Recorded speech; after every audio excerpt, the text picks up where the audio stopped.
It's a new year. And in a new year, you need that sense of resilience. You need that sense, maybe, of rebirth, regrowth. And that's what I'm going to be talking to you about Outstanding Understanding by R.A.P. Ferreira. I guess I'll just call him Rap Ferreira for now, who I don't know if he is the greatest living poet, but he may be the best poet with a capital P at getting his poetry to be heard. I think that's one thing I really respect about him, how he's figured out ways to be just a real poet and write poetry the way poets do while still being listened to. And he does that by being true to his craft. But what's fascinating is he's also true to the craft of hip hop. He's not just a grifter jumping on and using something because he knows people will listen. I mean, you can tell because he doesn't write out his own lyrics, which I'll talk about quite a bit. Like, he doesn't give you his lyrics. I messaged him privately and I said, "Can I please have your lyrics?" And he said, "I don't do that." And I was like, okay, I respect that. But also, God damn it, now I have to try and figure out what they all are. So that's an amazing contradiction that there is with him, where he is simultaneously a poet with a capital P while at the same time a rapper with a capital R.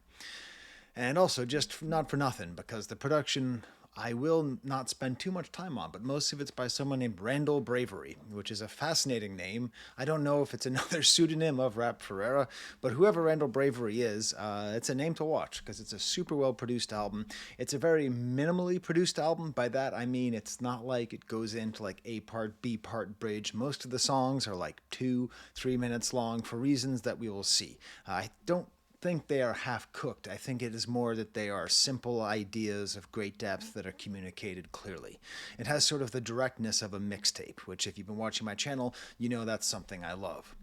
So he released this album that's really outstanding. It really is something to behold. I really appreciate it, but I didn't get it the first time I listened to it. I was like, cool. Yeah, no, I get it. It's, another well put together underground rap album with a voice that I really like by a very creative rapper.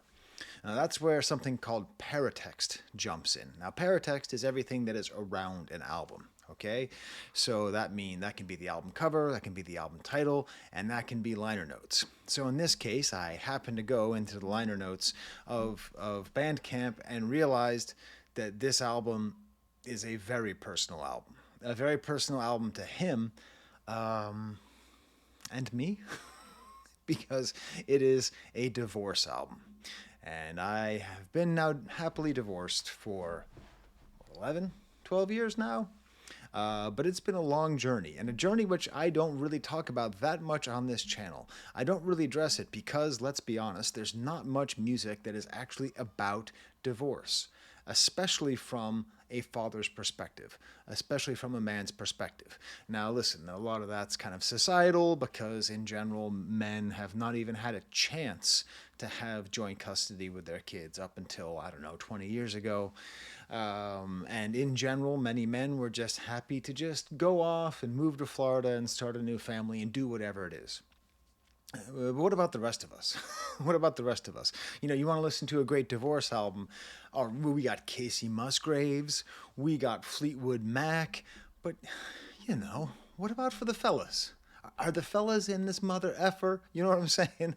Men who don't want to lose their children, men who don't want to abandon their families, don't have that much music for them, except for rap music. And I think this is, in my opinion, the third entry of albums I wish existed 10 years ago when I got my divorce. 3 hip-hop albums. One, The Very Imperfect Vessel of Kanye West with his albums Dondas 1 and 2. The second album, The Very Relatable Comedic View, Anime, Trauma, and Divorce by Open Mike Eagle. And then finally this poetic journey into the center of self with Outstanding Understanding. It is not unimportant that these albums exist. It is extremely important.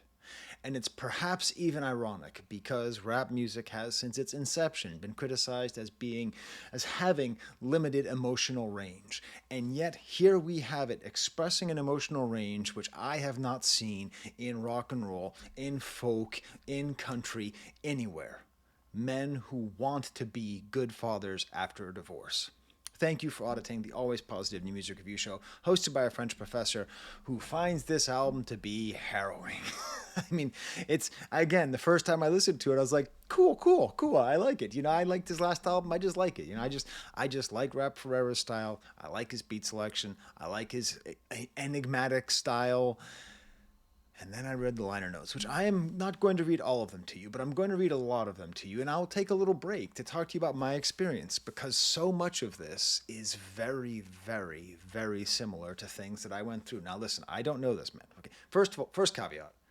Everything I went through without having the added burden of being a Black American in the sort of judicial system and all that. So there's always going to be an element that I cannot relate to on just kind of some fundamental level there. And the other thing is, I don't know this guy, right? So I tend to trust artists who I like and who I feel I connect to, but don't trust anybody you don't know. So here's what he says. Quote, I had to make this album to cope with living loss and anguish, to grapple with torture inflicted on my kids and me. Oh my God. Okay. So I'm not going to get as personal as I could. All I will tell you is torture inflicted on my kids and me. That's been most of my last decade. I've been in a custody battle for about 12 months. Around 7 months into that process, my baby's mother launched a fundraising site making heinous lies about me to garner funding. That's a new one. That did not happen to me. I'm lucky about that one. It was actually the first holiday I had visitation with my child, so I was not anywhere near the internet that day. She raised $11,000 before I was able to make a statement saying these allegations are false. As of December, I've been subject of 2 police investigations and several DCS cases. I've had around 5 orders of protection filed against me and my family in 3 states, as well as a child abuse injunction.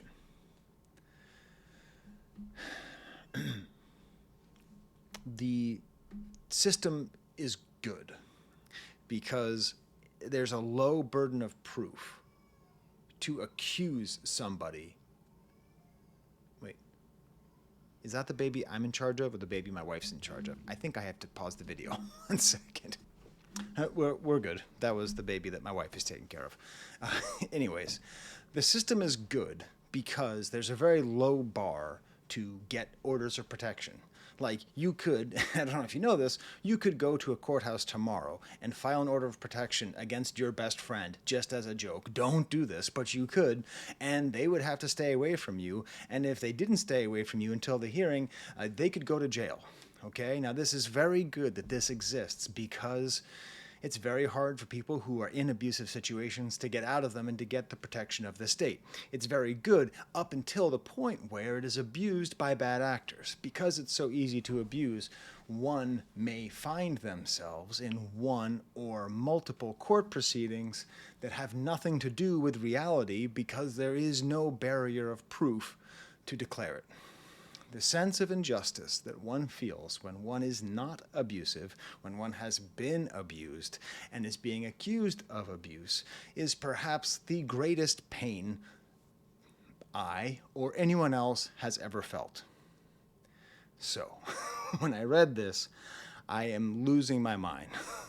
Every order of protection, I'm going back to quoting him, every order of protection was dismissed at hearing, and in the state where it was available, a judge awarded me lawyer's fees, meaning not only was there no case, but there was such a not case that the other person had to pay for his lawyers. The child abuse injunction was thrown out of court within 15 minutes. Do you see this? Do you see that he has to do this? Listen, again, I'm assuming that he's telling the truth and that he's the right guy, and I don't know him, so maybe I'm whatever. But this is rough. Not a single police investigation resulted in charges filed or arrests made. I fully cooperated with the police and volunteered for both cases to go to the police headquarters and submit to questioning. Wow, that's a different level. I've never had anything quite that intense. I allowed police into my home to do wellness checks. DCS has visited my home several times and concluded I'm a good, safe parent. No allegations against me were substantiated in any way. As of now, I am my child's legal custodian. Her mother has visitation for a few hours a month that includes being supervised by a therapist. There's a book called Co-Parenting with a Toxic Ex. If you find yourself in a situation, I suggest you buy that book. It's a very good book. Although, might I suggest you put like tape over the cover so that no one sees the name of the book. You know, might be a good thing to do there. She was ordered to have psychological evaluation due to erratic behaviors in court. The person who made these claims public, who jeopardized my child's safety by posting their name and face, claimed to need funding for attorneys. She often showed up to court with no attorney. The 2 attorneys she hired withdrew, citing lack of payment. Despite her fundraising success, she's had to have court-appointed counsel several times as her behavior has changed the nature of our case at certain junctures.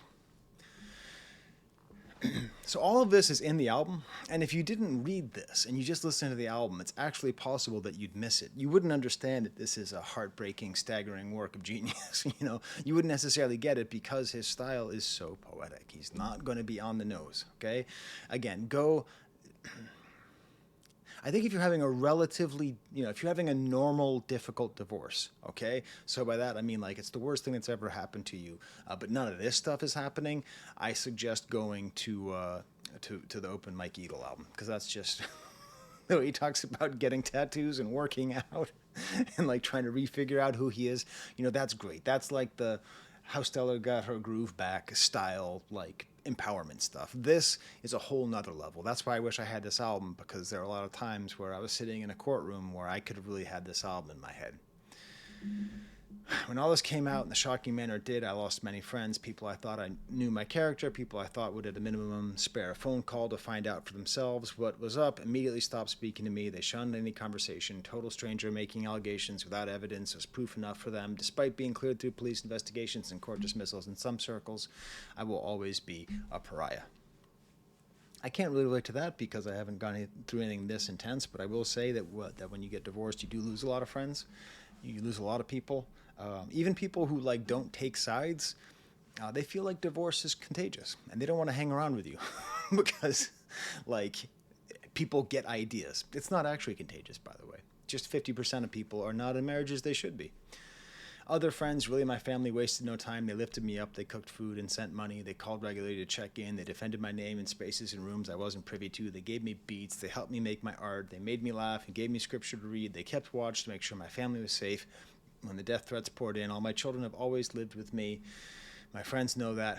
They know we needed help. And then he kind of goes on to talk about how every single thing in his life has been through his craft, through his art. And as he describes all of this, he talks about having his children in his house with him at all times, which, it's great.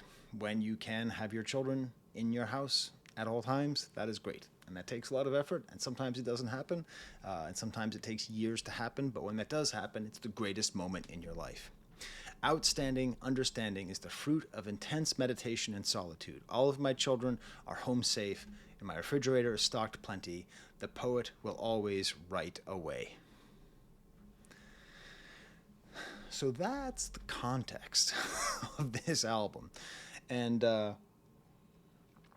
it's an important one because I've never heard anything like it before. Now, again, you have to be sort of hip to it. But I want to say a couple things about this that what it helps me to, when I think about when I needed this album, because I don't need it now, right? I'm remarried, I'm happy, all my kids live with me full time, all 4 kids, the 2 little ones, the 2 big ones. I'm just a big happy family guy. It's not an act, But going through that is just the worst. And I came up with a phrase of ancient wisdom. May you never see the inside of a family court. That is my gift. That is my plea to you. May you never have to go through that. May you never have to go to the goddamn Monroe County family court with its busted ass elevator. 10 years that elevator's been busted. With the lawyers in their cheap suits and the human misery and the Xeroxed pages of coloring books. So they buy a coloring book and they Xerox the pages and they put those extra pages just on little tables so that all the kids who are waiting around for their parents at their lowest point in life can draw on a picture of Elsa and Olaf. So this album's important because I think it can help people get through that. I think it can help guide them through that. And I'm going to take you through this album in that lens. Please be aware, I could be projecting like hell. This album could have been not at all about any of the things I'm going to say. I'm going to provide you my lens through this album, which is the lens of somebody who went through something similar, not nearly as severe as this, but something similar with a similar outcome, and talk about the ways that I experience it and the ways that I feel it. So it opens up with the track The Lesson They Learned Me. Always the way he plays with language is just so great. It's interesting because in a lot of languages, the word to learn is the same as the word to teach. Like in French, it's the same word. I think in Spanish as well, so I guess a lot of the Latin languages. So even though it might seem like it's sort of, bad English, I don't think it is. And it starts right off as this kind of like da da da da, and this kind of warbled light verse, kind of a breezy South American feel. And the way these lyrics come in, just right off the bat, interstitial traumas.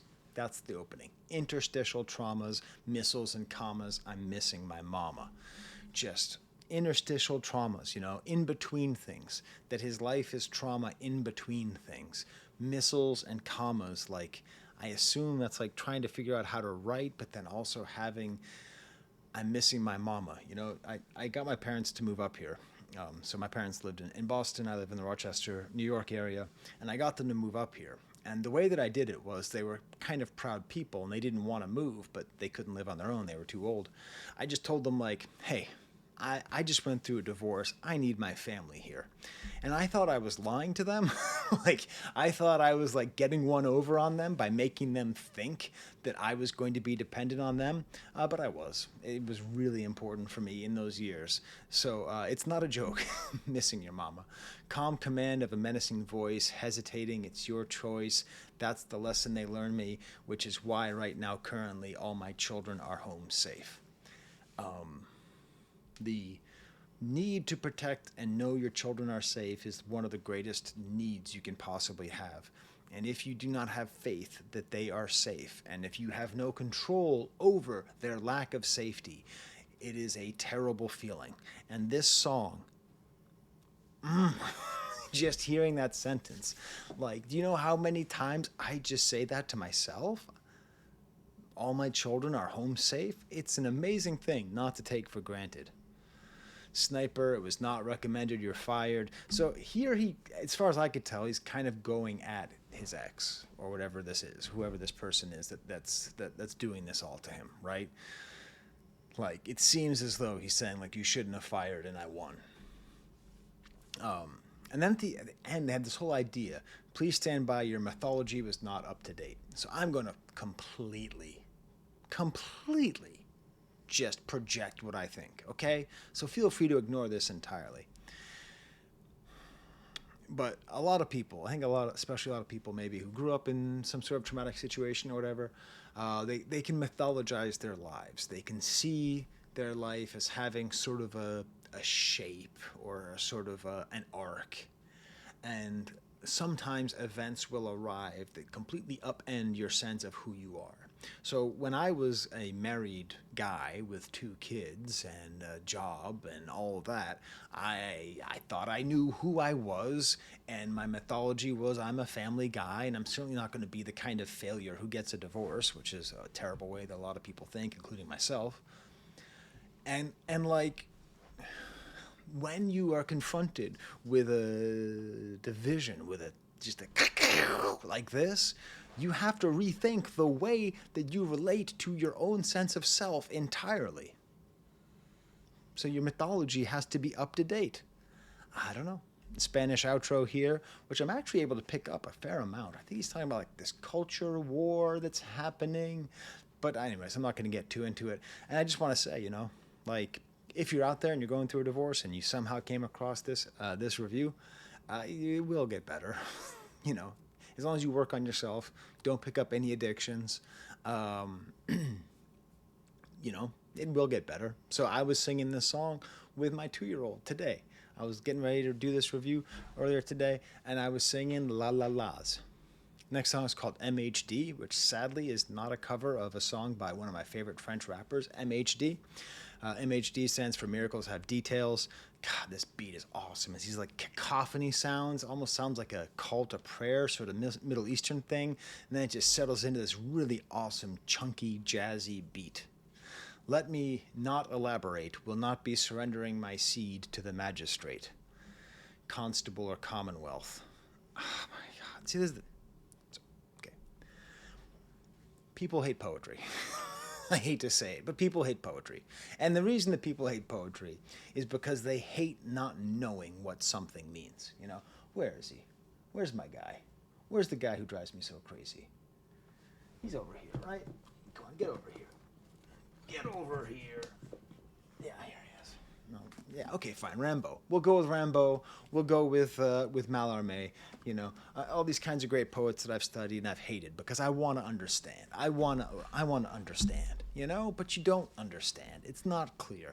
There are not always answers. So when he's saying surrendering his seed to the magistrate, I'm not going to lyric genius you and say, like, is he having to actually provide a semen sample to or is he talking about a seed as in his kids or whatever it is? It's this image that's as clear as day. I can't explain it to you, but it's as clear as day because of what a magistrate, like what a judge represents, and what one seed represents. It's as clear as day. I totally understand it without...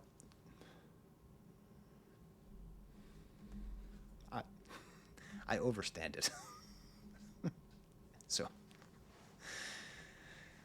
like the great Titus said in the show The Unbreakable Kimmy Schmidt, I don't just understand, I overstand. Right? And this album's called Outstanding Understanding. What the fuck is there to talk about? Wet wipes and passion. Nothing wild feels sorry for itself. My God, you know, he's going really hard, you know, because like you go through so much grief. You go through this sense of loss as you have your mythology updated, which is such a great way to refer to it. But like, you know, nothing. It's true, right? Like Bo and Toby are right down there. You know, I'll show you at the end of the video if I remember. They're my dogs. They don't feel sorry for themselves. Nothing wild feels sorry for itself. Sometimes the best thing you can do is just dehumanize yourself and just remember that you're just an animal who's going by. You just need some basic things. Life is a sandwich. Get your bread. Meat for cheese. I know the ledge. Dangled my legs. The golden lead. Navigate the space by feeling it in my bones. Weird outro piano, just awesome. Up-to-date mythology, this is by Frankie Jack's Nomad. Far out synth sounds, twinkling madness. This has that cool like feeling of like someone trying to make music that sounds like it's from the future, but in the 80s. Dismayed at how them hard times seemed to laugh at us, prayed for mercy, and I told them such was blasphemous, since they give thanks for how them rations lasted us. There's this whole theme of, and again, like this is sort of, okay, at some point, all right, at some point you grad student who's studying underground rap music of the 2010s and 2020s, you're welcome that I did this. Feel free to cite me. Send me an email. Look me up. I'm not that hard to find. And I will tell you that the most interesting way to study this album, I think, is to study the way it presents desperation and patheticness.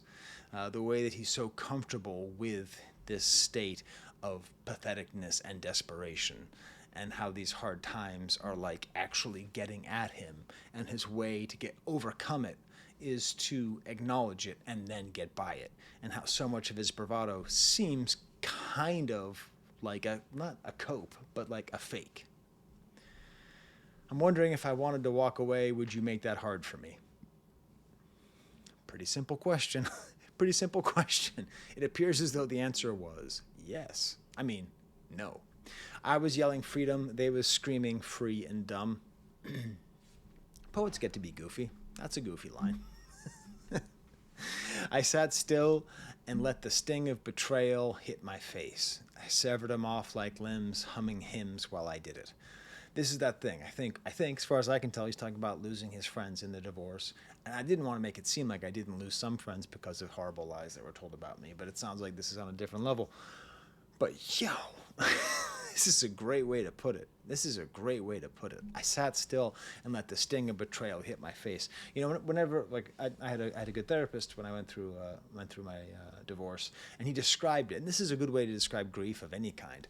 You have to imagine that you're in a boxing ring, and you just gotta get your fucking face punched. You just gotta just take some hits and then wait for the next round and sit in the corner and have the dude spray the thing and whatever they do with the eyeballs. I don't know what they're doing, like, I don't know, putting tape on there, whatever they do in a boxing match, you know. You just gotta like, okay, and then you gotta get back out there. Like, you can't just get punched in the face. You have to take a break, you have to back off, but you are going to have to get hit in the face. If you avoid the pain, you will be damned to constantly suffer it. So you have to take the hits and then move back. Sitting still, letting the betrayal hit his face. It's a beautiful way to put it. And then talking about, I assume, severing off these fake relations like limbs. Next song is called Melons. Jesus Christ, what a song. Is co-produced by himself under his pseudonym. Does Rap Ferreira have the most confusing pseudonyms in rap history? I don't know. Super sleepy, chunky beat. I love the dustiness of this beat. I love the accidental percussion on here. I spent so much time with this opening lyric. Cordial rivals of mine arriving on time for high scores. However melons get devoured to rind encore. Red crayon, spiders in my mind demand more. Cordial rivals?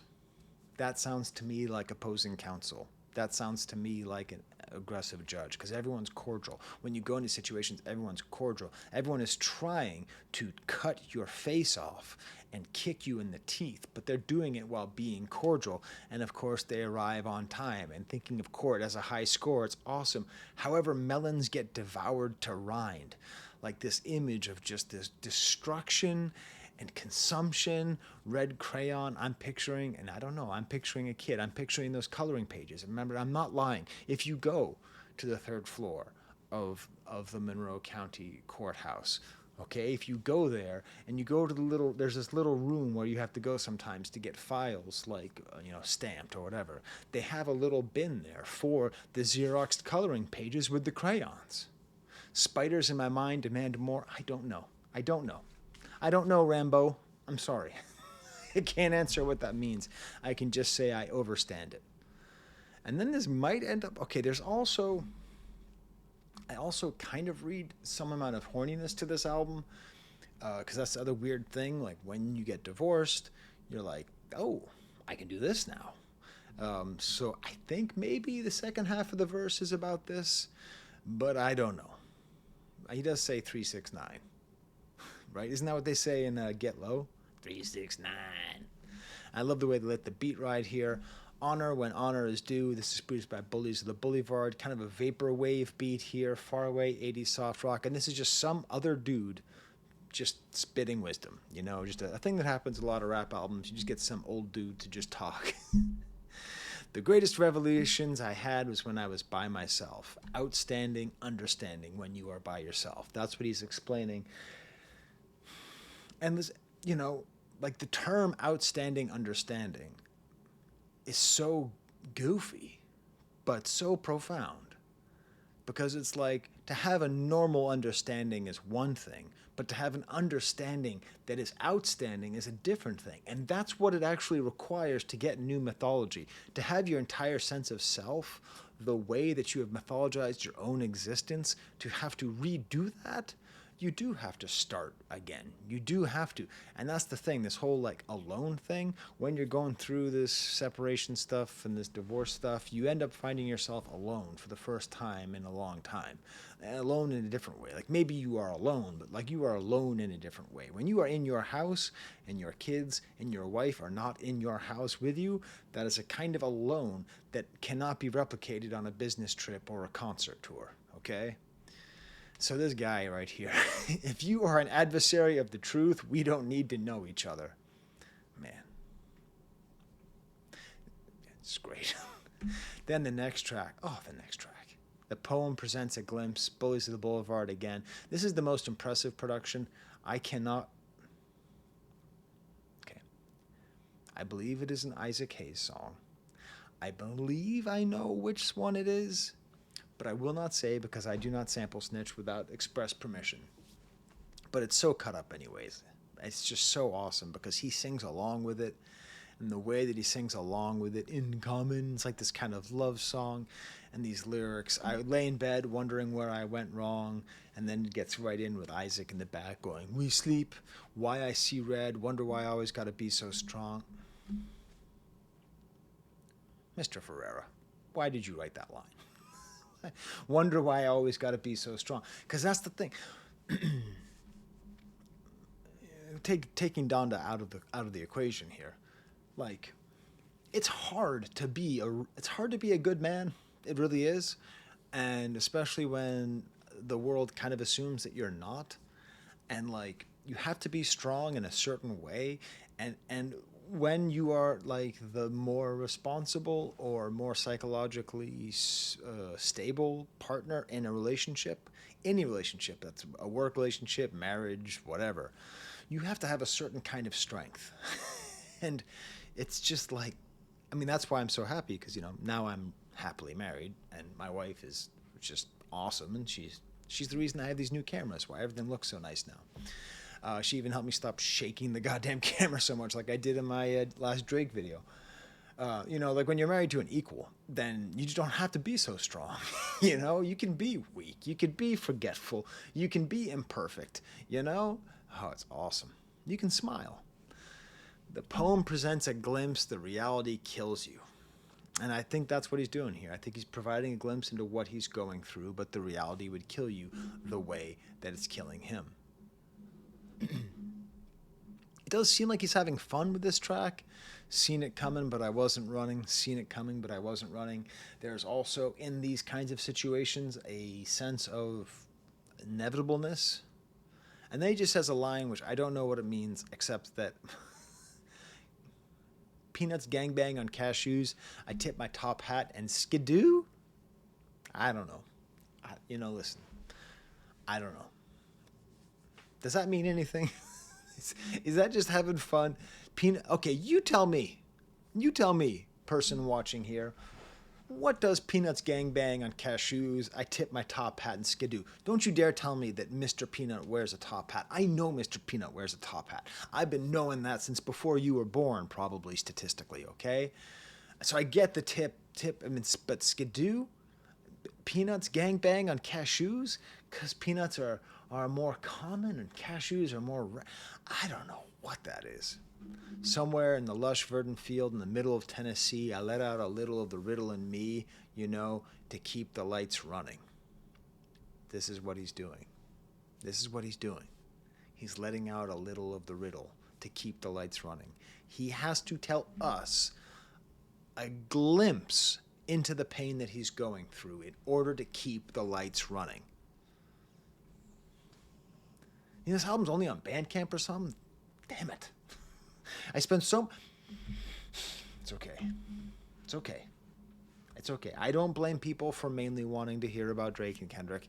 I listen to a lot of stuff about Drake and Kendrick as well. But when I tell you that rap has never been better than it is right now, it's because I'm the motherfucker paying attention. Anybody who's paying attention and listening to a shit ton of rap right now will tell you it is so good. This is Rap Ferreira's second album of the year. And the last album was super good, and it didn't even make my lists. Because there's so much good stuff. This would have made lists. Yes, the circle shrank again. I assume that's talking about a circle of friends. Still, Soul Folks cologne stank in the wind. I don't know what that means exactly, except Soul Folks is like the name of his record store. It pisses me off because I have a friend who lives in Maine and lived one town away, and I was psyched because I visited him, but that was after he had moved to Tennessee, and I don't need to go to Nashville again. I probably will sometime. We sleep, we creep, we deep, we dive. Oh, I just love it. Anything with Isaac I love. 6 strings and a harmonica. No harmonica. A totally staggered beat. All I need is six strings and a harmonica. I think what he's doing is he's just making the case for what, like, for those of you who are studying this in the future or whatever, there's a couple things happening in this album, and you can tell that from the liner notes that he's also like.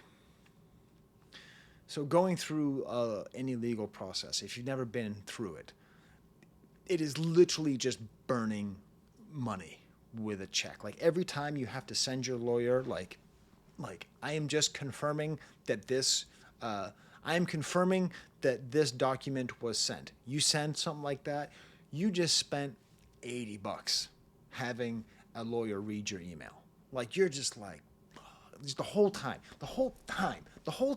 You're like a teenager who's being woken up too early and asked to take out the trash. You're just like, fuck, bunch of fucking bullshit. Is that a Louis C.K. joke? Bunch of fucking bullshit. Like that's just how you are because you just burn money. So this album is really concerned with money, but more importantly, concerned with the way that his brilliance is what provides the money. He's so insistent on that and he's so proud of it, but also it's probably something he had to prove in court. He probably had to say in court, listen, there's a lot of people out there who think I'm an amazing artist and I may not be a tech bro, but look at what I can do. No, Your Honor. See, all I need is six strings and a harmonica. All he needs is two turntables and a microphone, okay? Jesus Christ, did I just quote Beck? Can I unsubscribe to myself? Can I? I don't think I can. I am me. I need to rewrite my mythology as someone who doesn't fucking quote Beck in a rap review. Anyways, all I need is six strings and a harmonica. No, Your Honor, I'm a troubadour reciting trouvères. I'm trying to see if I have any troubadour, like old, super old French stuff up here in my bookshelf. I don't think I do. I have most of that at the office. But yeah, so like trouvères is another word for a troubadour. I think that's maybe the Provençal word. One of them is the Occitan word, the other one. Anyways, it's not my problem if parrots do what they're designed to. My mind is a fiber optic space rocket that won't stay on topic. As a sincerely and desperately ADHD guy, that's very useful to me.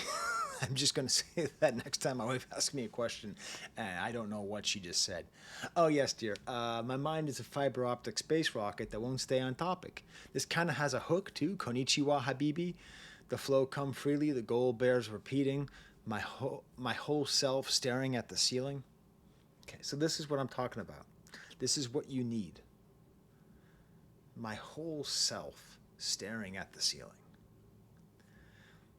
The solitude, the fear, the mundanity, the mundanitude. Why do I always forget one word per review?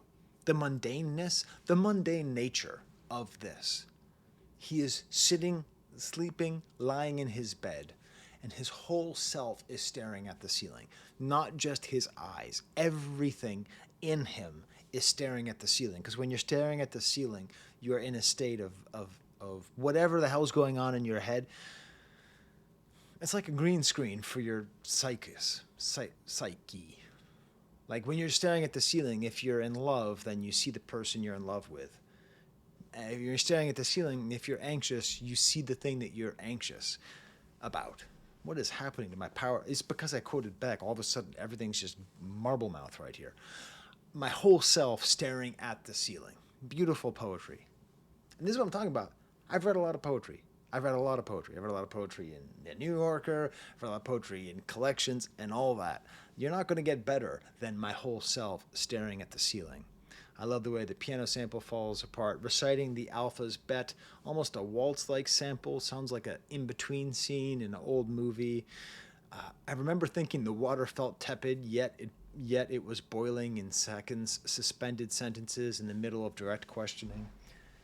I suspect that's about what it's like being in court, where you're kind of like, this is okay. And then things can just escalate like that. And you're just like, at least that's how it sounds to me. I remember thinking the water felt tepid, yet it was boiling in seconds. That's how it can be. Suspended sentences in the middle of direct questioning. I remember that they jumped me, but I don't recall any jumped you. When I recite the alphabet, I try to emphasize the letter L. Whew. and a whole bunch of stuff about the motherships, and it seems like he's talking about, I suppose, the Middle Passage as a metaphor for what he's going through here. We didn't weep beneath the deck. We hummed our songs and rode and rode. My mama named me Ro, because his real name is Rory, because I rose and rose and rose. And then he has this line, again, going back to this other theme, a man feeding his family with the vegetables a poem can field.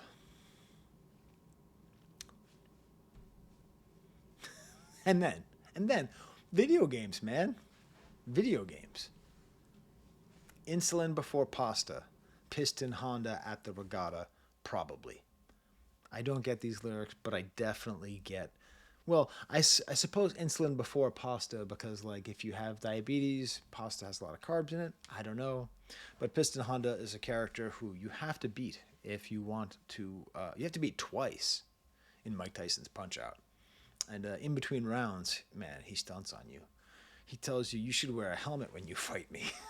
That's what Piston Honda says. He does this with his eyebrows. He's actually not that tough to beat. Yeah, I know. I only got past Super Macho Man once. Hey, you know why Joe Biden lost the election?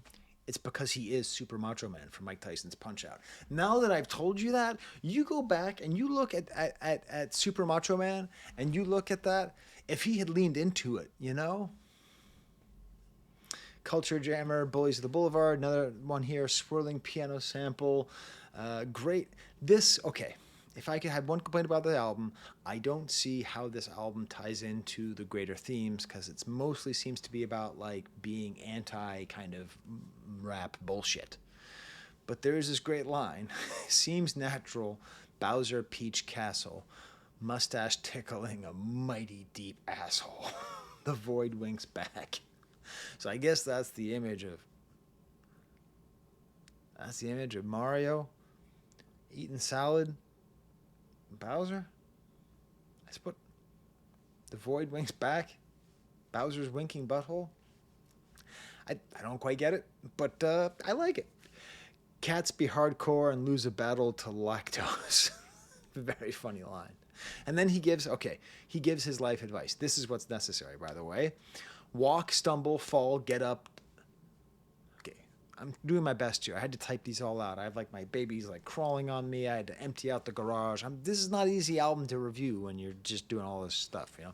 Walk, stumble, fall, get up, dust off, repeat. That's the entirety of my technique. It is complete. That's the goal. That's how to be when you are living through life. Walk, stumble, fall, get up, dust off, repeat. That's what you have to keep doing, especially if you want your mythology to be rewritten. Because if you don't rewrite your mythology, right? If you don't rewrite your mythology, then you just failed. Your life just failed. Barbados Gooseberry Kiwi, another Boys of the Boulevard co-production here.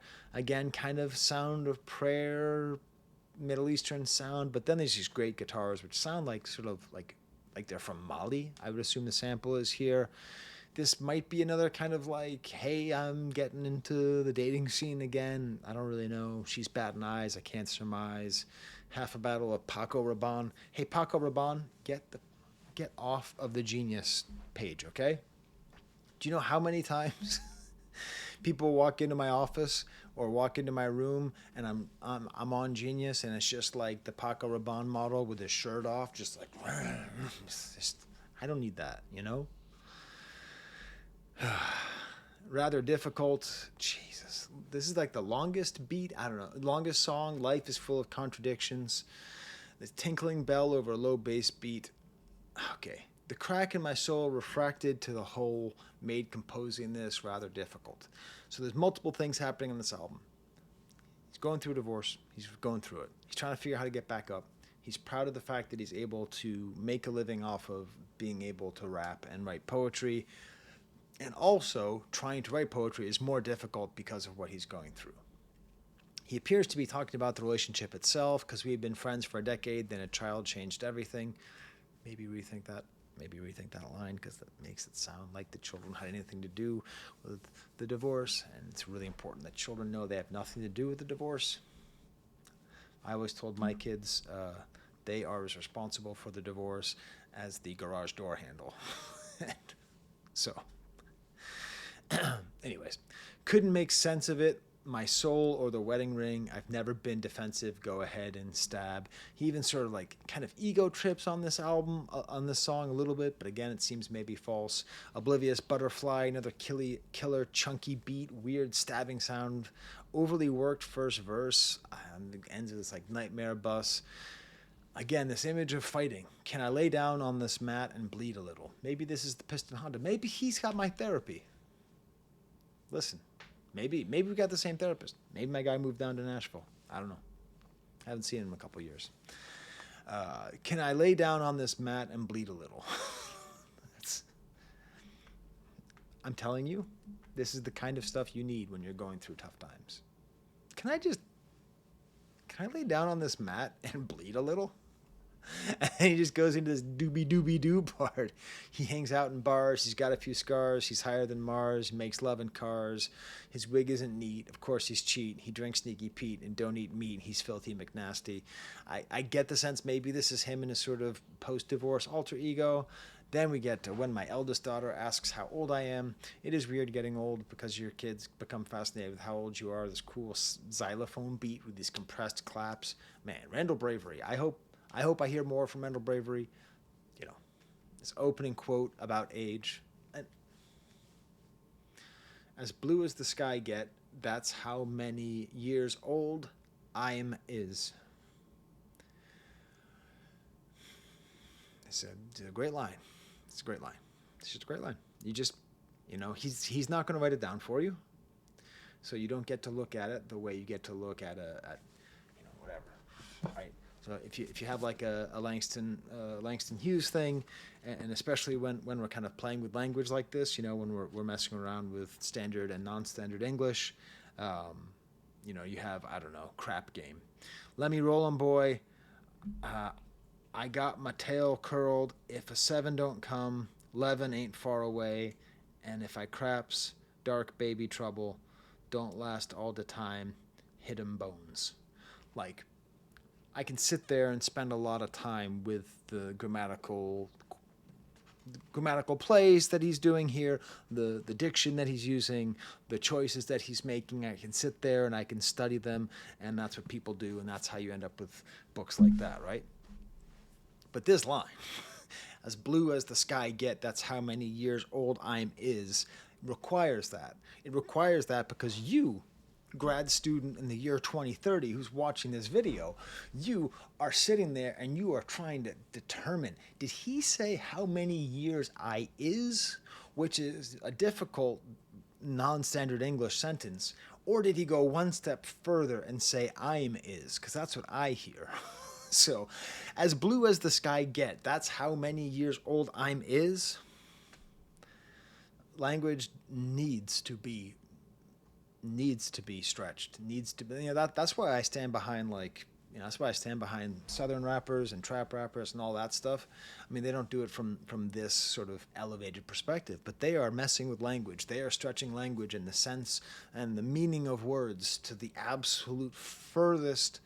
Trapping up the balls with the balls on the window, right? Whatever it is, like you just stretch out the meaning of words and the sounds that you can possibly have, and has a great emotional effect. That is a great answer to your child. Oh, as blue as the sky gets, that's how old I am. That's because we're eternal beings. And it gets kind of cha-cha. So we've been through hell right here. We've been through hell on this whole album. We have understood that he's been questioned. He's lost friends. He's lost love. He doesn't know who he is. He's staring up at the window. He's actually described the singing that he's gone through as being a kind of blues. And then we're going to end with this kind of weird song where he's going to make a lot of references to the blues. It's a simple 2-chord rock song. Just like that, just like that, and he has this kind of like false bravado at the beginning, like for my pocket watchers and all that, and then he leads into the main theme of the whole album, which is a fairly simple one, and in this case it's not poetic. He's like tapping into the blues, he's tapping into rock and roll. I got down so I could get on up. And he just says that over and over again. Like, that's what he does. And it's simple, and it says everything. Because previously, he said, I walk, fall, and dust, and get back up. And he's saying all these kind of complicated ideas. But here, he's just taking these two chords, and he's mixing them in with a whole bunch of old sayings from the last century of American music. Like he says, if that whiskey, if that river was whiskey and I was a duck, I would dive down and never come up. Now that's like an old, I think a country song, maybe it was blues or spiritual, but like my favorite version of that is Tex Ritter. It's a song called Rye Whiskey. It's a whiskey, rye whiskey. And he quotes that. And then he keeps on going. He keeps on quoting more blues songs. He quotes Killing Floor by Howling Wolf. But he does it in a weird way where he says, help me off this killing flow. I promise I won't get this low no more. So he's kind of mixing together different ideas. Killing Floor, which was, I think, best performed by Jimi Hendrix. Man, he used to play that in his early sets. They were super good. Led Zeppelin ripped him way off for the Lemon song. I got all this trouble, I'm trouble all the time. If I don't go crazy, I'm going to lose my mind. All pretenses to the kind of oblique poetry that he's trying to write are completely gone because he's now just in full happy mode. These chords right here, G and C, this is Happy Town, right? This is not, we're not in minor chords. He's not, if I don't go crazy, I'm gonna lose my mind. No. I've been down so long, up. I've been down so long, it looked like up to me. It was just like a quote from a book. And the guy who wrote that book, a guy named Ferreira, he died 4 days after publishing it. And then The Doors, Jim Morrison, wrote the song. And it just keeps on going, keeps on going. It's like going through a great American songbook. And he ends by talking about, turn to your neighbor, and repeats one more time, I got down so I could get up. And that's the theme of the whole album, and that's the hope of it. Even though it's a very dark and depressing album, it seems to be an album about it getting better. And then it ends with like a voicemail from his mother.